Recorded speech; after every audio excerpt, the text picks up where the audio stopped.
Hello मेरे नेटियंस, कैसे हैं आप सब लोग। जैसा एनटीए ने माहौल बना के रखा है, आप लोग अच्छे तो नहीं होंगे और आपको पता भी चल चुका होगा कि रीनीट होने वाला है। ये हम लोगों के लिए बहुत दुखद ही बात है, क्योंकि साल भर हम लोग मेहनत करते हैं, दिन रात एक करके एक पेपर के लिए पूरा साल मेहनत करते हैं और बाद में पता चलता है कि पेपर लीक हो गया। ये हम लोगों के लिए एक काला दिन होगा जिस दिन पेपर होगा, क्योंकि इतनी मेहनत हम लोग एक साल करते हैं। एनटीए वाले क्या करते हैं, लास्ट में पता चलता है पेपर लीक हो गया। इन लोगों का क्या ही है, एक नोटिस रिलीज कर दे कि पेपर लीक हो गया, दोबारा पेपर होगा। अब बच्चे ट्रॉमा में इस समय पड़ा होगा, ना ही उसके समझ में आ रहा होगा कैसे क्या करें। जो बच्चों के अच्छे नंबर आ रहे होंगे उनके तो समझ में नहीं आ रहा होगा कि कुछ क्या करें, वो तो फिर से जीरो से स्टार्ट करेंगे अब। और जिन लोग बच्चों के थोड़े बहुत कम मार्क्स होंगे, चलो उनके लिए तो अच्छा हुआ कि एक चांस मिल गया, लेकिन जहाँ पे पेपर लीक हो रहा है उन लोगों के लिए कुछ नहीं हो पा रहा है।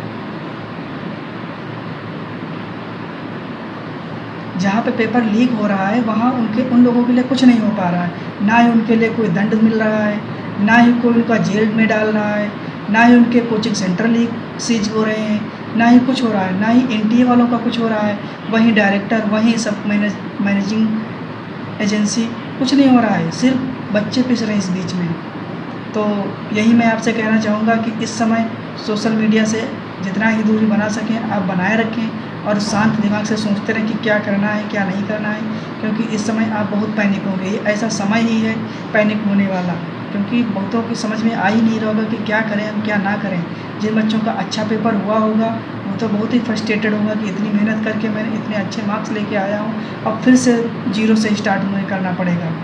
और जिन बच्चों के बॉर्डर पे होंगे, चलो उनके लिए एक अपॉर्चुनिटी आ गई है कि वो फिर से अपनी मेहनत करके उस बॉर्डर लाइन को पार करके सिलेक्शन ले सकते हैं। तो आई होप कि आप लोग समझ गए होंगे कि हमें क्या करना है क्या नहीं करना है, और पैनिक बिल्कुल ना हो और आज से ही आप स्टार्ट कर दें तैयारी, क्योंकि 1-1.5 महीना आराम से ले लेगा एनटीए, मिनिमम 1 महीना तो लेगा ही लेगा पेपर कराने में, क्योंकि बीच में उसको CUET का भी पेपर कराना है, UGC नेट का भी पेपर कराना है।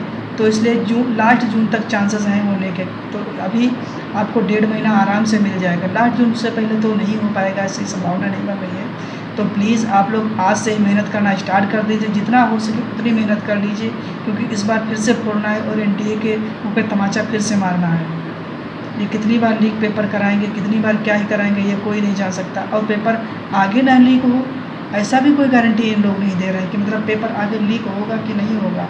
सो प्लीज़ आप लोग अपना ध्यान रखें।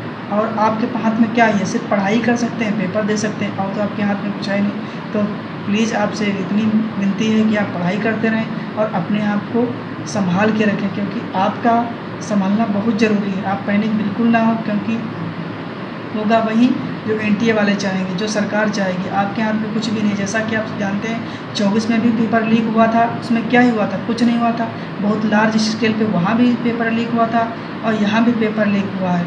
लेकिन इस बार एनटीए ने इतना ज़रूर अच्छा किया है कि पहले एक्सेप्ट नहीं किया था उसने, और इस बार एक्सेप्ट करके तुरंत निर्णय भी ले लिया कि हाँ पेपर कैंसिल करना है। पहले पिछली बार ऐसा नहीं हुआ था। तो ये चीज़ एनटीए ने बहुत अच्छी करी है। तो आपसे यही विनती करता हूँ कि आप लोग मेहनत फिर से करना स्टार्ट कर दीजिए, और आज से स्टार्ट कर दीजिए, और 1.5 महीना मन लगा के एकदम अपने आप को 100% दे दीजिए, घसीट दीजिए, कि मतलब मान लीजिए कि भगवान ने एक अपॉर्चुनिटी आपको फिर से दे दी है। सो प्लीज़ आप लोग अपना ध्यान रखना, अफवाहों में मत आना और अपना ख्याल रखना। Thank you.